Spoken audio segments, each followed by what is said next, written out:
उस paper first की यहाँ पे हम स्टडी कर रहे हैं यूनिट 3 जो कि है जेनेटिक इनहेरिटेंस, आनुवंशिक वंशावली या वंशावली।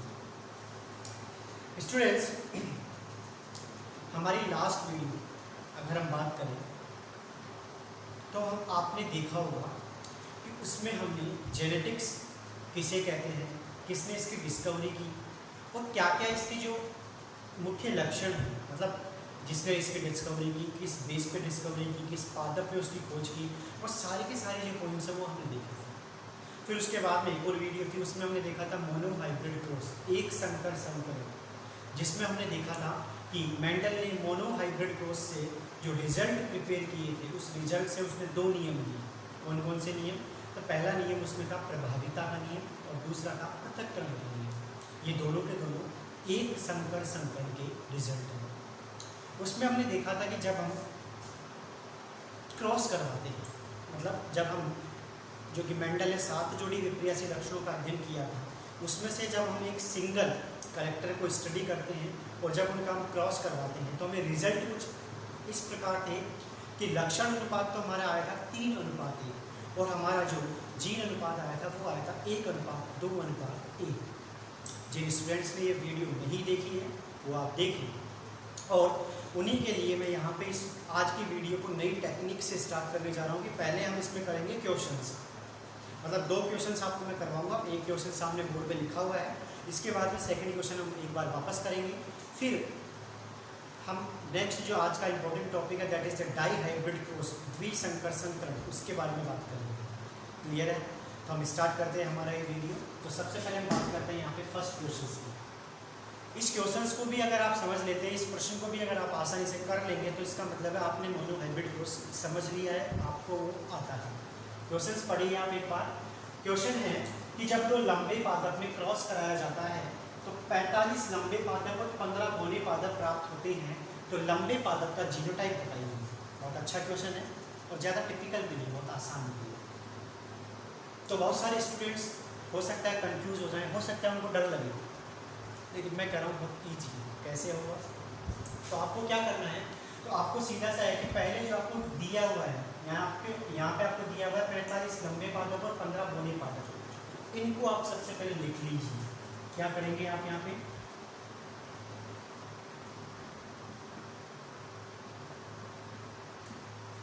लंबे पादप या अनुपात अगर आप लगाना चाहते हैं तो लगा दें, कोई दिक्कत नहीं है। फिर इसके बाद हमारे पास आता है बौने पादप। क्लियर बात? लंबे पादप यहाँ पे कितने हैं? तो 45 हैं, और बौने पादप यहाँ पे कितने दिए हुए हैं? 50।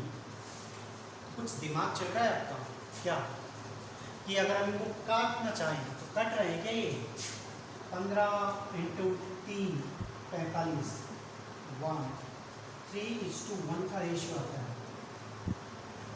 अब ये उन स्टूडेंट्स के लिए काम करेगा जो स्टूडेंट्स मोनोहाइब्रिड क्रॉस को अच्छे से पढ़ चुके हैं। चलो कोई बात नहीं पढ़ा तो मैं आपको यहाँ से वापस बोल करवा देता हूँ क्या कि ये क्या है। सही 3:1 ये है। अरे पागलों, ये लक्षण अनुपात है।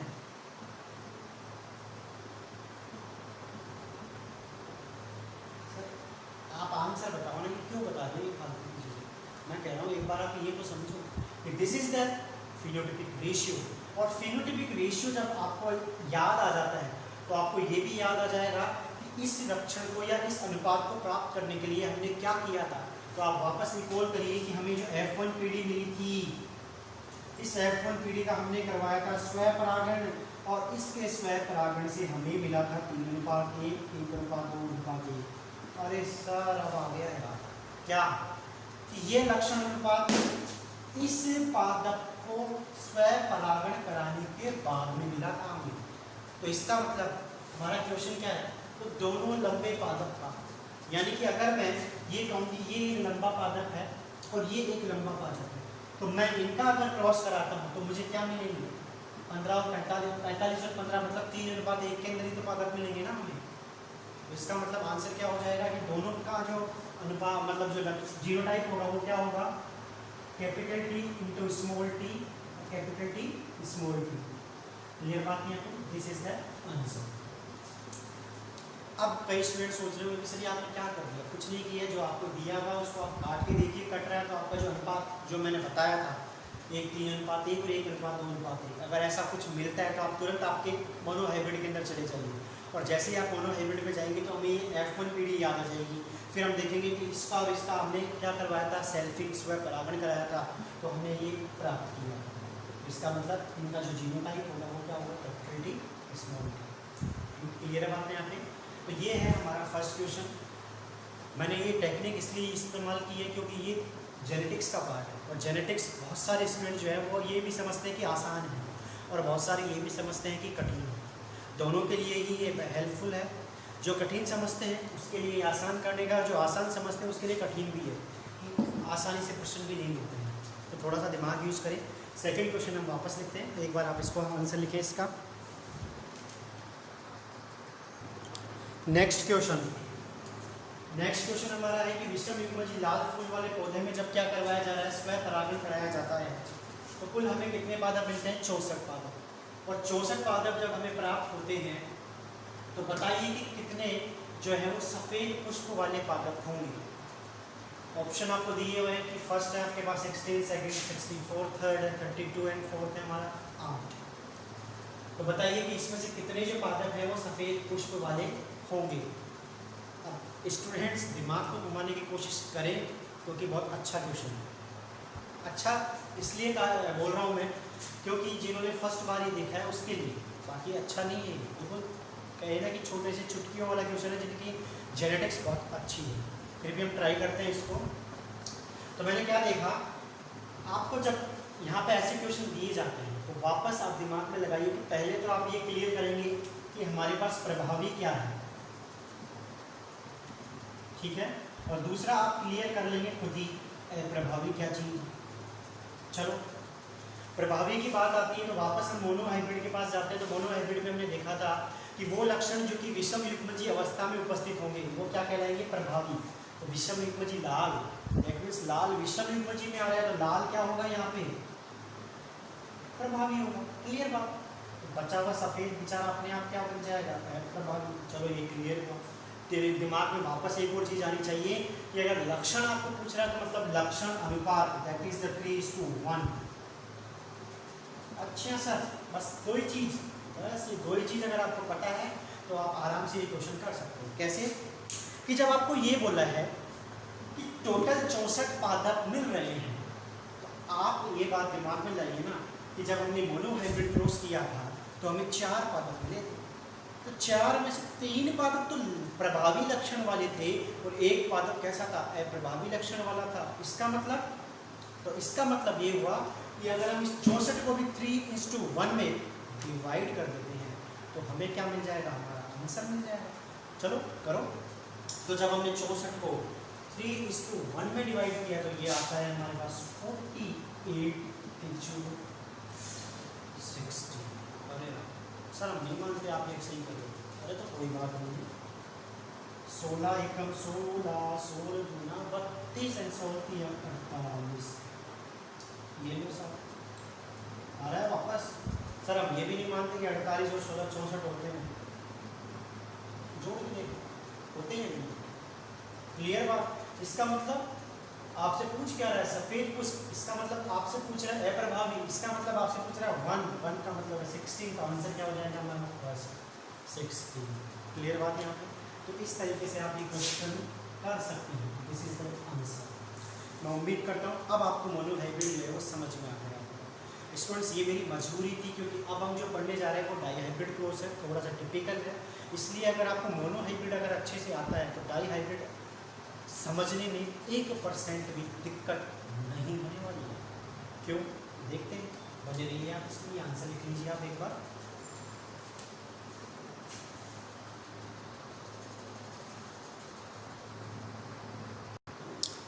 तो अब हमारा सबसे इंटरेस्टिंग जो टॉपिक है वो स्टार्ट होने जा रहा है, दैट इज डाईहाइब्रिड क्रॉस।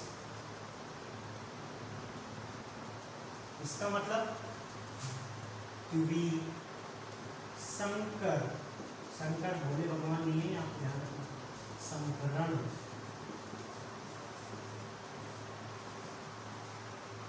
अब आती है इसकी परिभाषा।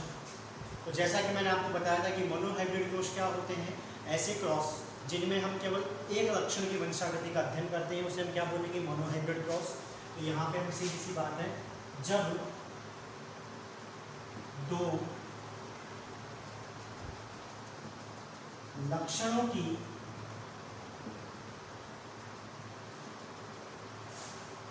वंशागति का अध्ययन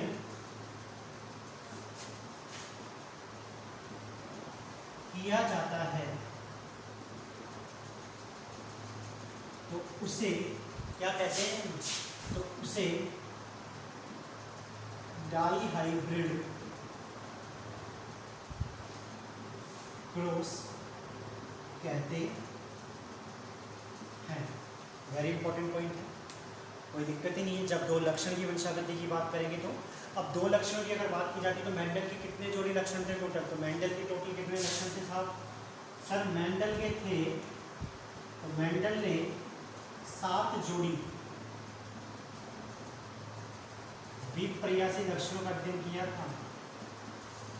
तो मेंडल ने टोटल 7 जोड़ी विपर्यासी लक्षणों के अध्ययन किए, कोई दिक्कत नहीं है, लेकिन उसने सभी लक्षणों के डाईहाइब्रिड क्रॉस नहीं किए हैं। Very important point. इसका मतलब क्या हुआ कि मेंडल ने इन 7 जोड़ी विपर्यासी लक्षणों से कितने, तो टोटल 21 विपर्यासी, इसको पूरा लिख लेते हैं, विपर्यासी लक्षण से 21 डाईहाइब्रिड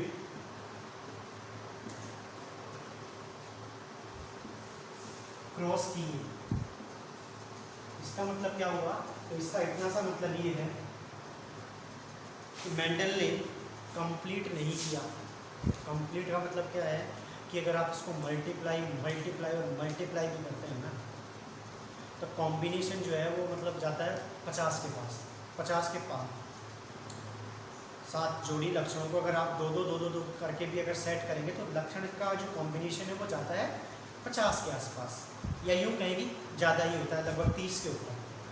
लेकिन मेंडल ने क्या किया है, तो मेंडल ने तो टोटल 21 डाईहाइब्रिड क्रॉस किए। इसका मतलब क्या हुआ कि मेंडल ने सभी डाईहाइब्रिड क्रॉस नहीं किए। क्यों, तो उसका रीज़न आपको मैं बता देता हूँ कि ये क्या है, मेंडल की थोड़ी सी स्मार्टनेस आप कह सकते हो, क्योंकि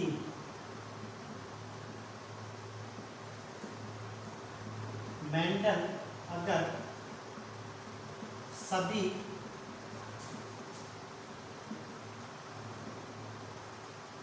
डाईहाइब्रिड क्रॉस कर लेता तो उसे लिंकेज मतलब सहलग्नता का पता चल जाता। तो पता चल जाता तो जो इसके नियम के अपवाद हैं वो यहाँ पे पता चल जाता, जो कि स्वतंत्र अपव्यूहन नियम का अपवाद है।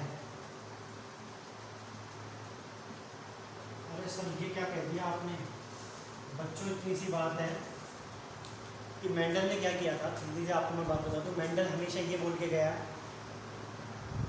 प्रभावी लक्षण विषम युग्मज में, युग्मक आराम से आते हैं, लेकिन उसने एक और नियम दिया था, आगे चलकर अभी इसी के अंदर हम देखेंगे कि स्वतंत्र अपव्यूहन का नियम। उसका मतलब ये था कि जो भी लक्षण है वो बिल्कुल फ्रीडम होकर के अपने आप में दिखाई देते हैं। लेकिन हमने क्या देखा, मतलब इसके बाद भी जो वैज्ञानिक थे उन्होंने क्या देखा कि जब हम 21 से ज़्यादा डाईहाइब्रिड क्रॉस के ऊपर जाते जो कि मेंडल ने नहीं किए थे, तो उसको क्या दिखता है, एक लक्षण के साथ में दूसरा लक्षण भी उसको साथ में आता है। अब मेंडल तो इसको समझा ही नहीं पाया, क्योंकि मेंडल तो ये बोल के जाता है कि केवल एक लक्षण फ्री जाता है हमेशा, लेकिन उसने क्या देखा कि 2 लक्षण आ रहे हैं एक साथ, तो इसको हम नाम देते हैं नया, दैट इज़ द लिंकेज, सहलग्नता, जो कि मेंडल समझा ही नहीं पाया। और यही रीज़न है कि खुद मेंडल ने इसको नहीं बता पाने, मतलब मेंडल को लिंकेज का पता नहीं चल पाया। उसका रीज़न क्या था, क्योंकि मेंडल ने पूरे डाईहाइब्रिड क्रॉस किए ही नहीं। और मेंडल अगर पूरे डाइहाइब्रिड क्रॉस कर लेता तो उसको लिंकेज पता चल जाती, जो कि अपवाद नहीं रहता, फिर वो खुद ही बता के चला जाता कि यहाँ ये रीजन है। लेकिन उसने जहाँ तक काम किया वहाँ तक उसने केवल लिंकेज को देखा नहीं था। तो ये कुछ बेसिक पॉइंट्स हैं अबाउट द डाइहाइब्रिड क्रॉस। अब हमारा जो मेन पॉइंट है उस मेन पॉइंट के बारे में हम यहाँ पे जाते हैं। तो यहाँ पे जो हम डाइहाइब्रिड क्रॉस करने जा रहे हैं वो ध्यान रखना। तो डाइहाइब्रिड यहाँ पे जो क्रॉस है वो है यहाँ पे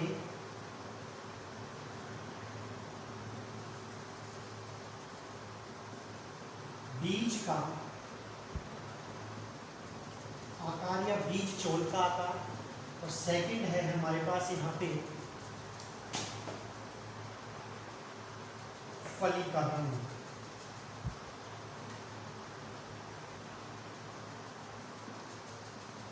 ठीक है, ये इंपॉर्टेंट पॉइंट आपको याद रखना है। इन दो कैरेक्टर्स का यहाँ पे हम क्या कर रहे हैं, स्टडी कर रहे हैं इन द डाइहाइब्रिड क्रॉस। तो अब हमारा स्टार्ट होता है मेन जो टॉपिक है। स्टूडेंट्स, यहाँ पे हम फली के रंग के बारे में बात नहीं करेंगे, हम यहाँ पे बात करेंगे बीज चोल का रंग। ठीक है ना। तो दो लक्षण यहाँ पे हमारे पास आ रहे हैं, बीज का आकार और बीज चोल का रंग। इसके बारे में आपको मैं छोटा सा जो पॉइंट है वो बता देता हूँ कि बीज के आकार को थोड़ा सा मैं एक बार रिकॉल कर देता हूँ। जो गोल बीज होंगे वो तो होगा यहाँ पे प्रभावी, और जो झुर्रीदार बीज होंगे वो क्या होगा यहाँ पे अप्रभावी। ये टेबल भी हमने लास्ट जो वीडियोज है उसके अंदर बना ली थी। इसके अंदर हमने क्या देखा कि जो पीला रंग होगा वो कैसा होगा यहाँ पे प्रभावी, और जो हरा रंग होगा वो कैसा होगा अप्रभावी। जिन स्टूडेंट्स ने लास्ट वीडियो नहीं देखी है उसके लिए मैंने ये ड्रॉ कर दिया है। यहाँ पे जीन की अगर बात की जाती है तो गोल के लिए यहाँ पे हम देखें कैपिटल आर, झुर्रीदार के लिए स्मॉल आर हो जाएगा, और येलो रंग के लिए कैपिटल वाई, और हरे रंग के लिए स्मॉल वाई। ठीक है, तो ये जीनोटाइप भी आपको यहाँ पे ध्यान रखना है कि आप जीन हम यहाँ पे यूज़ कर ले रहे हैं। बस इसी के बेस पर हम क्या करेंगे, हमारा जो नया क्रॉस है उसको करने जा रहे हैं। तो आप एक बार बने रहिए इसी वीडियो में।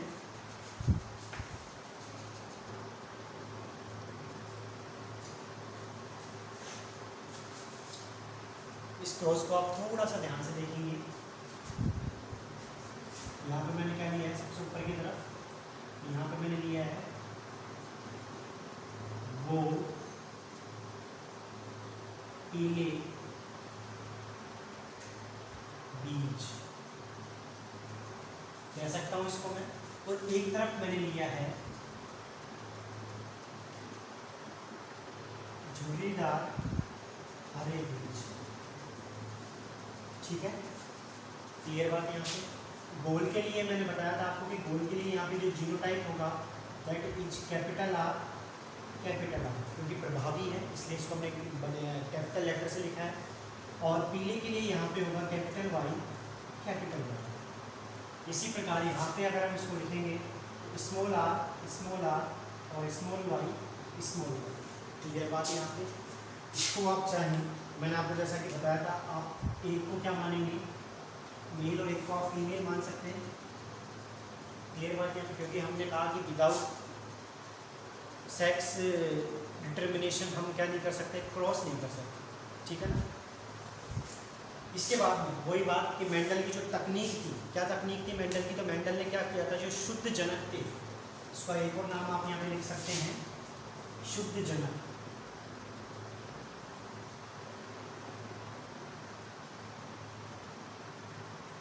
तो उसने क्या करवाया था, इन शुद्ध जनकों के मध्य क्या करवाया था, क्रॉस पॉलिनेशन। तो यहाँ पे हम करवाने जा रहे हैं क्रॉस पॉलिनेशन। तो एक बार एक चीज ये तो मैंने लिख दी, क्रॉस पॉलिनेशन।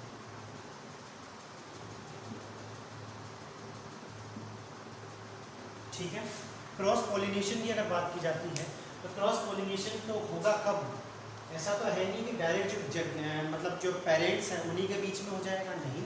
पेरेंट्स पहले क्या बनाएंगे, गैमेट्स। क्या बनाएंगे सबसे पहले, वो युग्मक। तो यहाँ से मैं क्या बनाने जा रहा हूँ, अब युग्मक। स्टूडेंट्स, वेरी इंपॉर्टेंट पॉइंट है ये, क्योंकि अगर आपने ये चीज़ समझ ली तो आप मान के चलिए आपको कहीं भी दिक्कत नहीं है जेनेटिक्स के अंदर। युग्मक की अगर बात करते हैं तो वही बात, एक समयुग्मजीय जोड़े में से केवल एक आएगा, क्योंकि हमने हमारे जो लास्ट वीडियो थी मोनोहाइब्रिड क्रॉस उसमें भी तो यही देखा था। तो यहाँ पे हमने क्या बोला कि कैपिटल आर से तो केवल क्या आएगा, कैपिटल आर, और कैपिटल वाई से क्या आएगा, केवल कैपिटल वाई। क्लियर बात है यहाँ पे, ये हुआ। इसके बाद हमने क्या देखा कि सेम कंडीशन अगर यहाँ पे है तो सेम कंडीशन इधर भी आएगी। तो इधर सेम कंडीशन हमारे पास क्या आती है, स्मॉल आर और small Y. Is that clear? ये दोनों चीज़ क्लियर हो गई यहाँ पे। अब हमारे पास युग्मक आ चुके हैं। दूसरी सबसे बड़ी बात यहाँ पे ध्यान रखना कि अब ये युग्मक क्या करेंगे, क्रॉस पॉलिनेशन के थ्रू अटैच होते हैं। तो जब ये क्रॉस पॉलिनेशन के थ्रू जब अटैच होंगे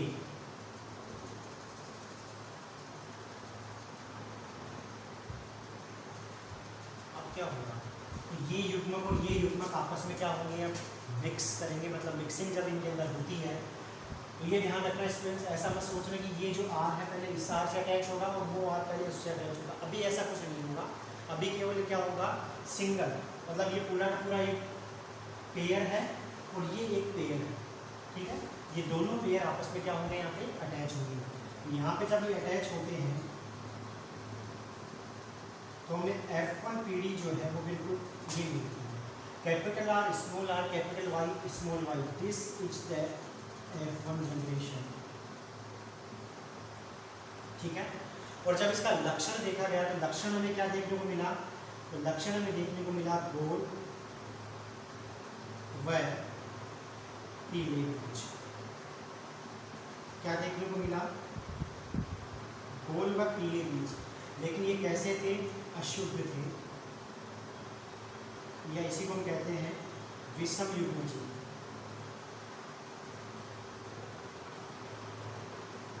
क्या कह सकते हैं इसको हम, विषम युग्मजीय।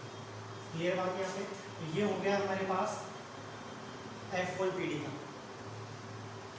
अब ये तो आ गई हमारी F1PD, लेकिन F1PD से कम चल जाएगा क्या, नहीं ना। इसका मतलब क्या हुआ कि मेंडल ने F1PD के बीच में अब क्या करवाया है, सेल्फिंग, मतलब स्वपरागण।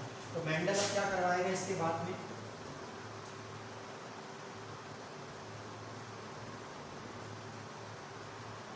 स्वपरागण। क्लियर बात यहाँ पे। और स्वपरागण का सीधा सा मतलब है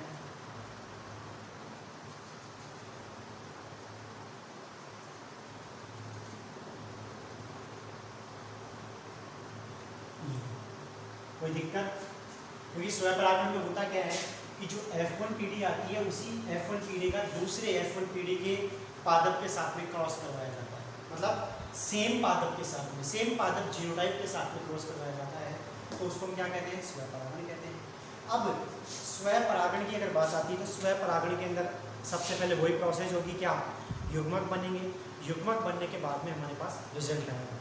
तो इस रिजल्ट को हम एक्सप्लेन करेंगे बाय द चेकर बॉन्ड, क्योंकि इसको ऐसे क्रॉस के साथ में एक्सप्लेन करना जो है वो पॉसिबल नहीं होगा, क्योंकि यहाँ पे जो प्लांट्स बनेंगे वो बनेंगे लगभग 16 पादप। इसलिए 16 पादपों को हम एक साथ एक्सप्लेन करने की बजाय उसको क्या करेंगे, हम एक चेकर बोर्ड की सहायता से एक्सप्लेन करेंगे, जो कि मैंने आपको मोनोहाइब्रिड के अंदर बताया था।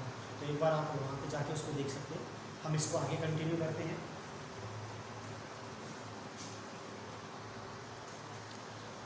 तो स्टूडेंट्स F1PD हमारे पास आ चुकी है। F1PD के अंदर होगा सेल्फिंग, स्वपरागण होगा। तो जब हम इसके अंदर क्या करवाएंगे, स्वपरागण।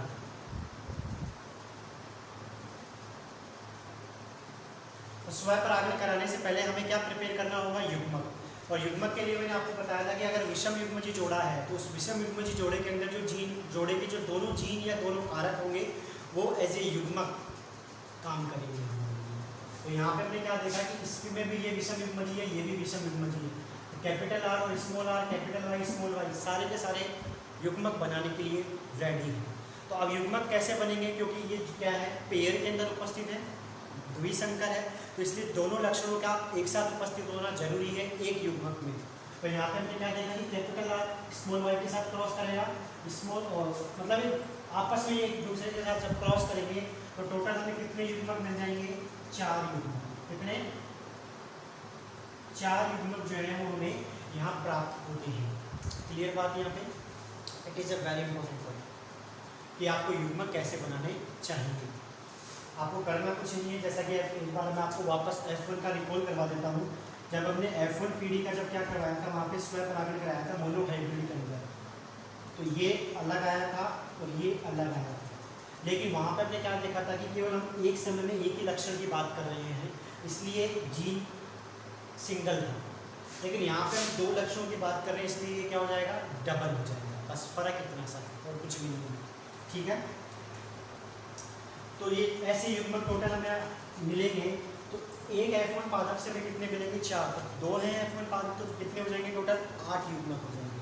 अब इन 8 युग्मकों को हम चेकर बोर्ड की सहायता से एक्सप्लेन करेंगे। बहुत सारे जो स्टूडेंट्स होंगे उनके दिमाग में आ रहा होगा कि युग्मक कैसे बनाएंगे। मान लीजिए अभी तो मैंने ये बना के बता दिया आपको, आगे अगर कोई और भी चीज़ आ जाए तो आप कैसे बनाएंगे युग्मक। तो युग्मक बनाने के लिए आपको कुछ नहीं करना, आपको करना है यहाँ पे फॉर्क लाइन मेथड का इस्तेमाल। किस मेथड का इस्तेमाल करना है आपको, फॉर्क लाइन मेथड का। तो यहाँ पे आपको मैं एक बार युग्मक बनाना बता देता हूँ एक बार वापस। तो यहाँ पे आपको करना कुछ ही नहीं है,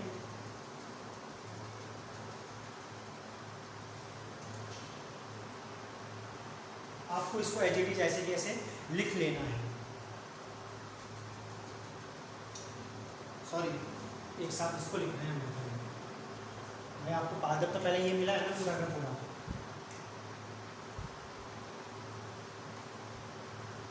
ये है फॉर्क लाइन मेथड।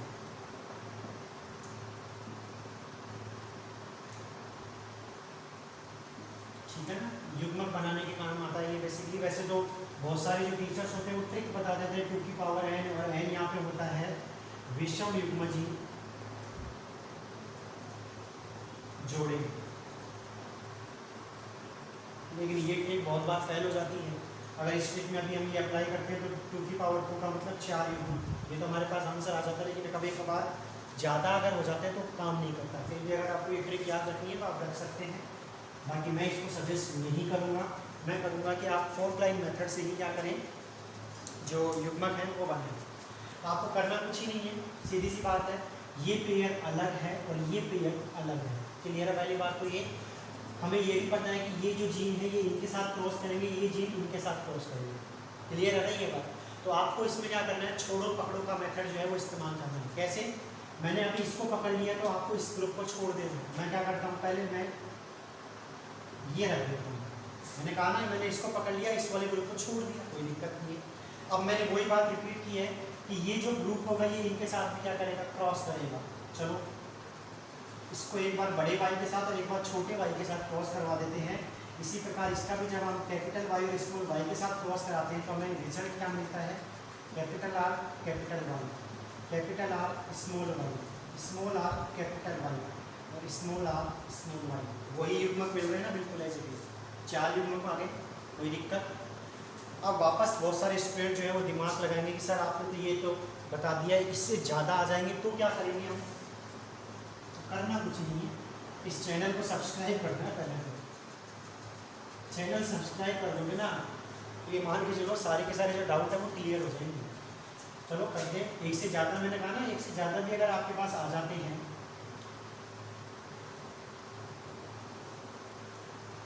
इसको मैं ईजी रहेगा। ऐसे मान के चलो कि आपके पास में ये युग्मक आ गया, तो ये युग्मक आ गया तो कोई दिक्कत नहीं है। क्या मैंने कहा ना कि एक ग्रुप को पकड़ना है, बाकी को सबको छोड़ दो। चलो सर आप कह रहे हो जैसे हम कर रहे हैं बिल्कुल कर लो, आपके पास वैसे थोड़ा सा इसको ऊपर लिख देते हैं, बिल्कुल एच डी लिख दिया, कोई दिक्कत नहीं। तो मैंने कहा कि इसका क्रॉस पहले इससे भी होगा और इससे भी होगा, ये भी बात तो राइट तो है ना। करो कुछ नहीं ना, बस इतना से करो ये तो। सर यहाँ पे भी तो होगा ना ये, लेकिन सर आप तो मजाक कर रहे हो, अभी डी को तो हमने कहीं लिखा ही नहीं, लिखेंगे यहाँ पे। अब आप क्या लिख दो, capital D small D, capital D small D, capital D small D, capital D small D. एक युग्मक, दूसरा युग्मक, तीसरा युग्मक, चौथा युग्मक, 4 युग्मक ये हो गए। एक युग्मक,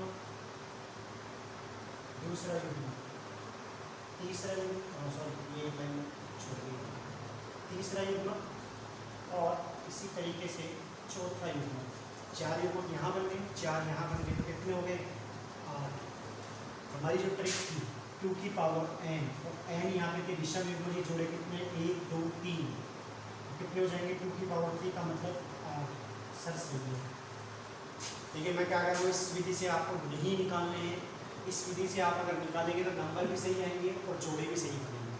क्लियर बात यहाँ पे? तो ये होता है फोर लाइन मेथड, जिसमें आपको एक एक जीन को एक एक जीन के साथ में क्रॉस करवाना है कुछ नहीं। क्लियर बात यहाँ पे? अगर अभी भी किसी के डाउट है तो इस प्रैक्टिस को एक बार आप घर पे वापस करिए। उम्मीद है मेरी कि आपको ये आराम से और इजी वे में समझ में आएगा। अब हमारा जो मेन काम है वो काम हम यहाँ पे करते हैं, जो कि है dihybrid cross. Students dihybrid cross के लिए मैं सबसे पहले प्रिपेयर करूँगा यहाँ पे पुनेट वर्क। तो पुनेट वर्क तो ऐसे तो पॉसिबल नहीं है, लाइनें टेढ़ी हो जाएगी। मैं पहले सीधा लिख लेता हूँ एक बार गैमेट्स, ब्लैक पेन से लिखते हैं। एक गैमेट्स ये है, एक गैमेट ये है, एक गैमेट ये है, एक गैमेट ये तो दिक्कत है। इसी तरीके से यहाँ पे अब मैं थोड़ी सी लाइन कोशिश कर रहा हूँ ड्रॉ करने की, एक यहाँ पे भी मैं ड्रॉ करने की कोशिश कर रहा हूँ। आपके पास में घर पे स्केल होगा, इसलिए आप इसको सही तरीके से बनाएं। ये तो एक पालक हो गया, जिसको मैं कह रहा हूँ कि ये मेल है, तो यहाँ पे फीमेल भी तो होगा, तो उसके गैमेट होंगे।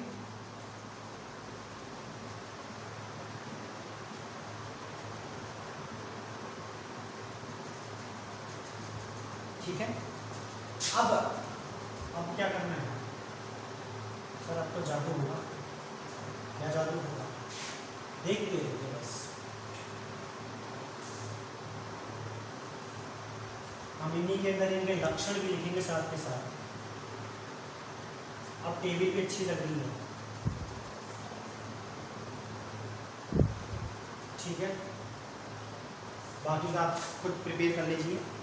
तो ये हमने जब प्रिपेयर किया तो हमने क्या देखा यहाँ पे कि ये गैमेट्स हमने क्या कर दिए, बिल्कुल अरेंज कर दिए, सजा दिए। तो अब सजाने के बाद में इनको काम भी तो कर लेना है हमने। तो अब करना कुछ नहीं है, आपको इस गैमेट्स को इस गैमेट्स के साथ क्रॉस करवाना है, इस वाले को फिर इसके साथ, इसके साथ और इसके साथ। क्लियर बात है? Same process. तो यानी कि आपको करना क्या है, कुछ नहीं, सीधा सा आपको क्या करना है, ये क्रॉस करना है ऐसे ऐसे ऐसे। इसमें तो कोई दिक्कत नहीं होगी ना, क्रॉस कर दिया आपने। अब हम उसी को तैयार करते हैं यहाँ पे। तो सबसे पहले मैं इसको प्रिपेयर करता हूँ। तो यहाँ पे हमारे पास capital R capital Y capital Y आता है, कोई दिक्कत है इसमें? साथ के साथ आप, और दूसरी बात, जो बड़े लेटर्स हैं, कैपिटल लेटर्स हैं, उनको पहले आप आगे लिखेंगे, स्मॉल को आप बाद में लिखेंगे। एक जैसे को पहले लिखेंगे और दूसरे को उसके बाद में लिखेंगे, ठीक है। लक्षण की अगर हम बात करेंगे तो कैपिटल आर का लक्षण क्या था वहाँ पे हमारे पास? तो कैपिटल आर का जो लक्षण था वो था, यहाँ पे आपको पता होना चाहिए कैपिटल आर का लक्षण क्या था। तो कैपिटल आर का लक्षण हमने लिया था वहाँ पे 20 गोल राउंड कलर में। तो यहाँ पर मैंने क्या लिखा, गोल पीले बीज, ठीक है, कोई दिक्कत? क्योंकि लक्षण बिल्कुल समान है। और दूसरी बात, समयुग्मजी हैं तो आपको वहाँ पे शुद्ध लिखने की जरूरत नहीं है। दूसरा हम प्रिपेयर करते हैं capital R capital Y small Y, कोई दिक्कत नहीं है। गोल अशुद्ध पीली, ठीक है, कोई दिक्कत है? इसमें बीज लिखना कोई जरूरी नहीं है, हमने लक्षण से मतलब है, सारे बीज के लक्षण। अब इसको वापस क्लोज करवाया, capital R small R capital Y small Y, दोनों ही अशुद्ध हैं। यहाँ पे हम आगे लिख लेंगे अशुद्ध गोल पीली, ठीक है, बीज आप खुद लिख लेना। इसके बाद में इसका जब हम क्रॉस करवाते हैं तो कैपिटल आर स्मॉल आर, अब आगे क्या है, कैपिटल वाई स्मॉल वाई, कोई दिक्कत? एक सेकेंड, यहाँ थोड़ी सी दिक्कत होगी। इस चीज़ का आप खुद भी ध्यान रखेंगे कि जो चीज़ यहाँ पे क्या है,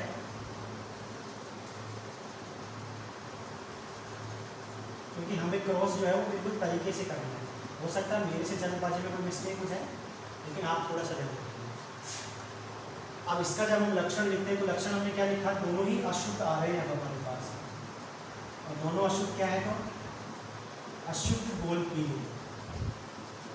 ठीक है, अब यहाँ पे आते हैं वापस हम capital R, capital Y, small Y.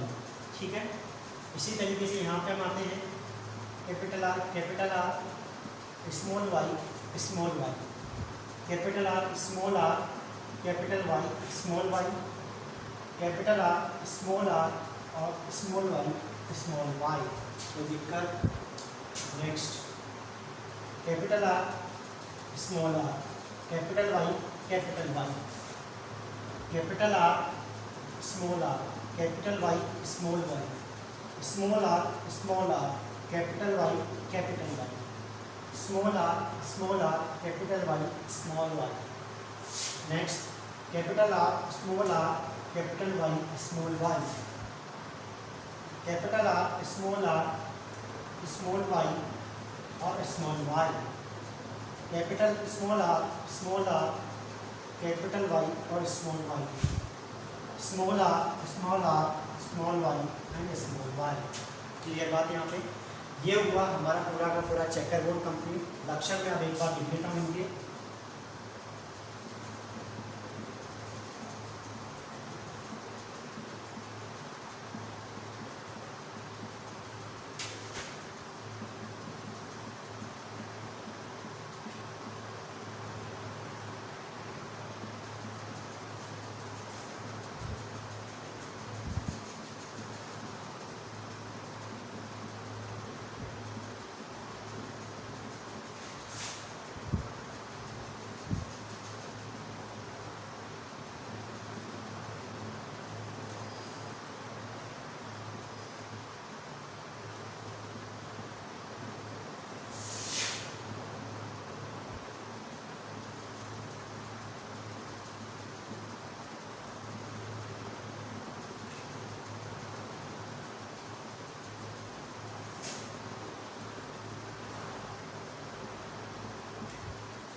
तो ये है हमारे विसंकर संकरण का कंप्लीट चेकर बोर्ड, जिसमें हमें टोटल कितने पादप मिले हैं? 16 पादप।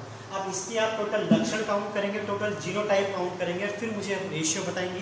तो एक बार आप इसको नोट करिए, फिर मैं आपको ये बताता हूँ कितना इसका फिनोटाइप आता है और क्या इसका जीनोटाइप आता है।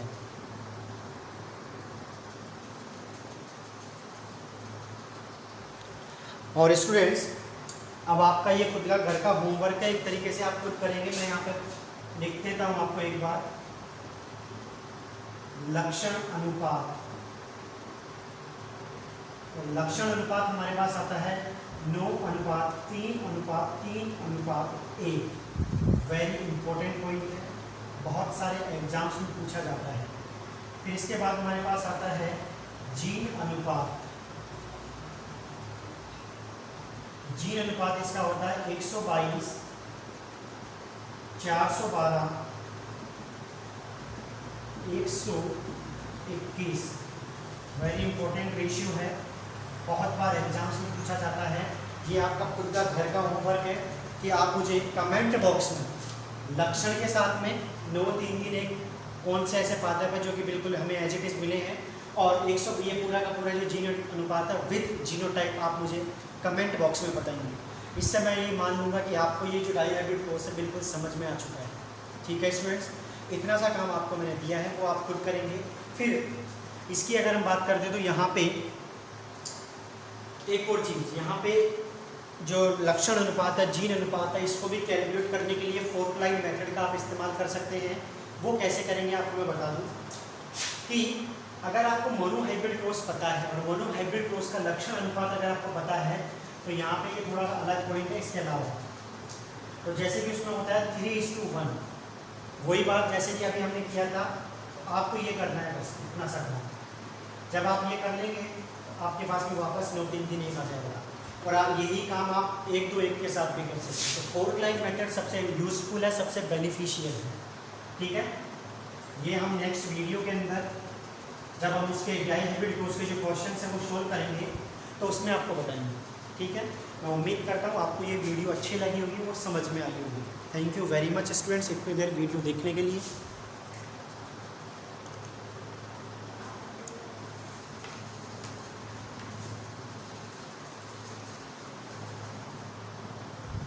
आप इसको नोट करिए और घर जाके, या यूँ कहें कि घर से आपको ये जो कमेंट मैंने आपको कहा है कि आपको ये विद लक्षण और जीनोटाइप बताना है वो ज़रूर बताइए। Thank you very much.